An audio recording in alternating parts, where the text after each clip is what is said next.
정치 개혁을 위한 그 강론으로 한번 들어가 보겠습니다. 결국 핵심은 선거구제 개편이지요. 어떻습니까? 어떻게 생각하십니까? 천 의원께서 이야기해 주시겠습니까? 그러니까 소선거구제 뭐 좋은 점도 많아요. 뭐 간단하고요. 우리 익숙하고 뭐 좋은 점도 많은데요. 근데 이게 그러니까 우리 지역주의라든지 이제 각 당의 텃밭이라든지 이런 거랑 결합해가지고요. 유권자의 힘은 너무 떨어뜨리고 공천권자의 힘은 너무 올려놨습니다. 그러니까 이 시스템 자체가 일반적인 국민이랑 굉장히 많이 떨어져 있다라는 게 첫 번째고요. 그다음에 두 번째로는 국회의원이 거의 무슨 도의원 같아요. 그냥 이 조그마한 지역구 안에서만 선택만 받으면은 전국적으로 굉장히 욕 많이 먹어도요. 3선, 4선, 5선 할 수 있습니다. 아마 많은 분들 텔레비 보시면서 아니 저 따위 사람이 왜 또 저 지역은 사람들이 정신 나갔나 왜 저런 사람 계속 뽑아주냐라고 욕하실 거예요. 근데 그 사람은 어찌됐든 그 조그마한 자기의 영토 안에서는 어마어마한 기득권 갖고 있는 거거든요. 그러니까 우리 국회의원들이 시야가 중간이 없고요. 아주 높은 공천권자만 보거나 아니면 아주 작은 자기 지역구만 봐요.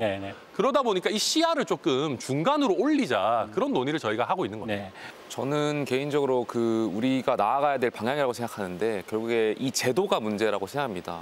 그러니까 끊임없이 권력에 줄 서야 하는 구조, 그러니까 소선거구제와 공천개혁을 같이 이루어 나가야 된다고 생각하는데요. 그러니까 말씀하신 대로 권력자에게 줄을 서서 공천만 받는다면 상대적으로 쉬운 지역구들이 있지 않습니까? 예를 들면 민주당 같은 경우는 호남이 될 것이고 저희 국민의힘 같은 경우는 대구 경북 지역을 예로 들 수 있는데 그런 지역에서 공천만 받고 또 소선거구제에서 당선 가능성이 굉장히 높다 보니까 그래서 그런 제도가 우리 국회의원들이나 이런 정치를 고착화시키고 굉장히 안 좋은 쪽으로 몰아갔던 것 아닌가 그렇게 생각되고요. 두 번째로는 저희가 헌법 46조 2항을 보면 국회의원은 국가 이익을 우선해서 양심에 따라 행하게 되어 있습니다. 그런데 말씀하신 대로 국회의원분들이 어떤 일을 처리할 때 어떤 국가 이익을 우선할까? 전 그렇게 생각하지 않거든요. 말씀하신 대로 소선거구제 이 지역에 국한되다 보니까 계속 이 지역의 시구의원들이 해도 되는 역할들을 국회의원들이 계속 하려고 하고 이런 부분들이 계속 국회의원들 역할을 축소시키는 것 아닌가 그런 생각을 합니다. 비슷하게 도의원 이야기 한 거하고 비슷한 비유를 좀 들어주셨네요. 그래서 이제 두 분 말씀에 공감을 하면서요. 실제로 이제 소선구제에서 국회의원들이 지역구를 일단 확보를 해서 당선이 되게 되면 그다음에 이제 되게 지방선거가 있잖아요. 2년 단위로 있기 때문에 그 광역의원과 기초의원, 그러니까 광주광역시 같으면은 시의원과 구의원들이 본인의 조직책이 돼서 이제 이 사람들의 공천권을 갖고 흔들면서 또 그 다음 선거를 또 노리게 되는 이런 악순환이 계속 반복되면서 결국은 기초부터 광역의원을 거쳐서 어떻게 보면 좀 큰 정치로 나가야 될 사람들이 거기에서 한두 번 하고 끝나버리는 정말 괜찮은 사람들은 정치와 함멸을 느껴서 한두 번 하고 말아버리는 경우도 발생을 하거든요. 그래서 이런 소선거구제의 국회의원 선거제도 어쩌면 지역에서는 제왕적 국회의원 제도를 그냥 고착화시키는 그런 결과를 가져왔다고 봐야죠. 사실 너무 오랫동안 이게 이제 지속이 된 거죠. 사실은. 네, 그렇습니다. 일반 유권자들 입장에서는 소선거구제 또 중대선거구제 하면은 잘 와닿지 않습니다. 이탄 의원님께서 조금 더 쉽게 이야기를 해주신다면. 어려운 임무를 저한테 주세요. 쉽게 말하면 소선거구제는 각 당이 한 명씩만 공천하는 제도입니다. 그래서 정당이 공천을 하고 나면 그 다음에 그 당을 지지하는 유권자는 사람을 고를 수가 없습니다. 이게 소선거구제입니다.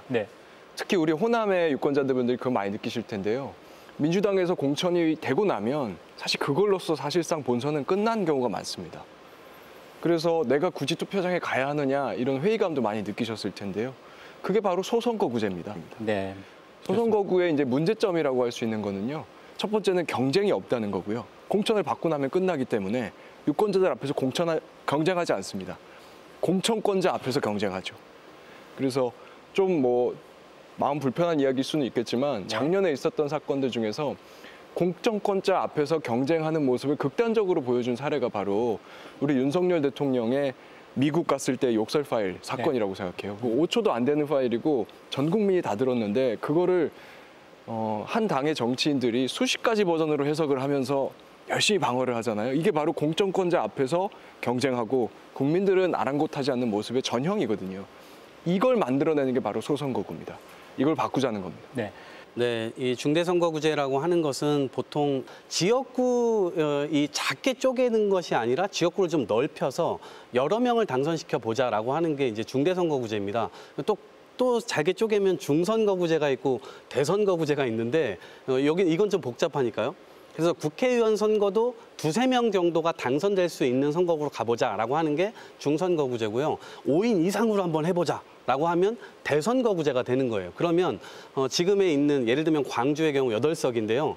8석을 반으로 쪼개서 4명 당선시키는 것으로 해보자라고 쪼개면 이건 중대선거구제로 가게 되는 거죠. 그래서 이것은 각 정당에서 한 사람만 낼 때는 사실은 경쟁력이 가장 강력한 사람만 내야 되지만 이렇게 여러 사람을 내게 되면 실제로 다양한 사람들과 다양한 이슈를 가진 사람들을 공천할 수 있는 여력이 생깁니다. 그러면 실제로 50대, 60대 남성에 국한된 후보자들이 굉장히 많았잖아요. 그런데 여성도 공천할 수가 있게 되는 것이고요. 청년도 공천할 수가 있게 되는 거예요. 그래서 기회 측면에서 후보자들의 기회를 좀 더 확대시킨다라고 하는 장점이 있을 수 있습니다. 네, 좋습니다. 근데 이제 국회의원 선거 때마다 물갈이 공천도 있었고, 뭐 인재 영입도 사실은 계속 했지 않습니까? 각 정당들이. 근데 사실 우리 정치 크게 나아졌다라고 생각하시는 분들 별로 없지 않습니까? 그럼 사람보다는 제도의 문제였습니까? 어떻습니까? 이게? 네, 저는 그렇게 봅니다. 이거 약간 비유를 하자면은 저희가 이제 국그릇 자체가 썩었는데 자꾸 뭐 물만 새거 붓는다고 해가지고 우리가 그 국이 되게 맛있어지거나 하진 않지 않습니까? 네. 실제로 저희 당 같은 경우에는 지난 총선 기준 한 50% 정도 물갈이 했거든요. 민주당도 뭐 비슷하지만 약간 조금 더 낮게 물갈이하고 그러는데 보통 30~40% 이상씩 물갈이 합니다. 전 세계에서 초선 의원 비율이 이렇게 높은 나라가 거의 없거든요, 실제로. 네네네. 근데 초선 의원들 들어와가지고 우리 뭐 훌륭한 이탄희 의원 정도 빼고는 뭐 또 똑같이 이상하게 해요. 오히려 더 심하게 합니다. 막. 금방 변해요, 사람이. 네, 막 사람들이 저 사람 원래 저랬나 싶을 정도로 이게 왜냐하면 시스템 자체가 그렇게 갈 수밖에 없게 지금 만들어져 있거든요. 왜냐하면 재선해야 되는데 뭐 처음에야 운 좋게 뭐 전략공천 받든 인재 영입 됐든 해서 들어왔는데 내 지역구 지켜야 되고 내 지역구 지키려면 또 공천권자한테 잘 보여야 되고 그러면 또 우리 당원들한테 잘 보여려면은 또 뭔가 극단적인 얘기도 좀 해야 되고 이게 막 이상하게 갈 수밖에 없는 시스템으로 지금 돼 있는 거예요. 그래서 저희가 말씀드리는 것도 만약에 한 지역구에서 한 3~4명 뽑는다 네. 치면은요. 금태섭 같은 사람들이 탈당을 안 해도 됩니다. 네. 예를 들면 공천 잘라? 아 그래 좋아. 그럼 나는 우리 유권자들한테 평가 받을게. 내가 1등을 하기는 어려울지 몰라도 3등, 4등 정도는 충분히 할 수 있어. 라고 생각을 하게 되면은 의원들도 좀 더 소신 있게 뭔가 이렇게 활동을 할 수 있게 되는 거죠. 그래서 저는 지금의 이 시스템 자체가 멀쩡한 사람도 들어가자마자 소신을 잃어버리게 하는 시스템이다. 그러니까 이쯤 되면 이 시스템 자체, 이 국그릇 자체를 한번 좀 깰 때가 됐다. 네. 저는 뭐 그렇게 보고 있습니다. 그런데 이제 또 시민들 입장에서는 또 갑자기 좀 궁금한 부분들이 갑자기 지금 올해 선거도 없는데 정치개혁이 갑자기 이슈가 되네? 뭐 이런 생각을 하시는 분들 많을 것 같습니다. 사실은 이제 2024년 총선이라고 하는 시간을 보았을 때 1년 전에 사실 어느 정도의 제도를 확정해야 되는 우리 그 법상의 약속들이 좀 있습니다. 네. 이제 아이러니하게 한 번도 그 약속이 지켜진 바가 없는데요. 이번만큼은 우리 신인 정치인들이 그 약속을 한번 국민들께 드리면서 그 시간에 맞는 여러 가지 제도 개혁에 대한 네. 과정들을 좀 완수해보자. 그리고 나서 게임에 들어가자라고 하는 그런 상황들이라고 보시면 좋을 것 같고요.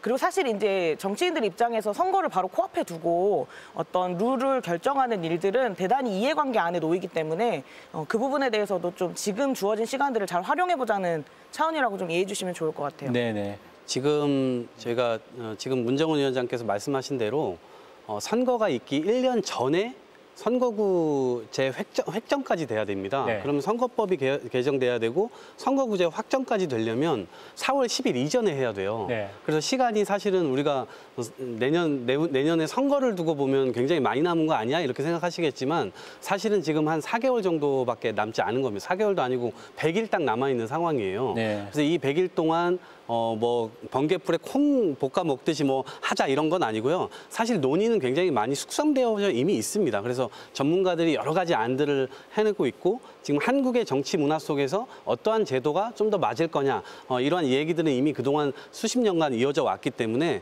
그런 것이 뭐 시간이 꼭 없다 있다 이렇게 얘기할 수는 없을 것 같습니다. 네. 덧붙여서 말씀드리면 저희 국민의힘은 3월 달에 전당대회가 있습니다. 예. 이 전당대회라고 하면 차기 국회의원 공천권을 갖고 있는 지도부를 선출하는 것인데 여기에 당대표나 최고위원들에 출마하시는 분들께서 중대선거구제로의 개편에 대해서 각자의 의견을 이제 말씀하고 당원들께 약속을 드리는 기회가 있을 겁니다. 그래서 저는 지금이 굉장히 중요한 시기라고 생각합니다. 아, 근데 그런 측면에서 또 굉장히 그 시기적으로 좋은 타이밍이네요.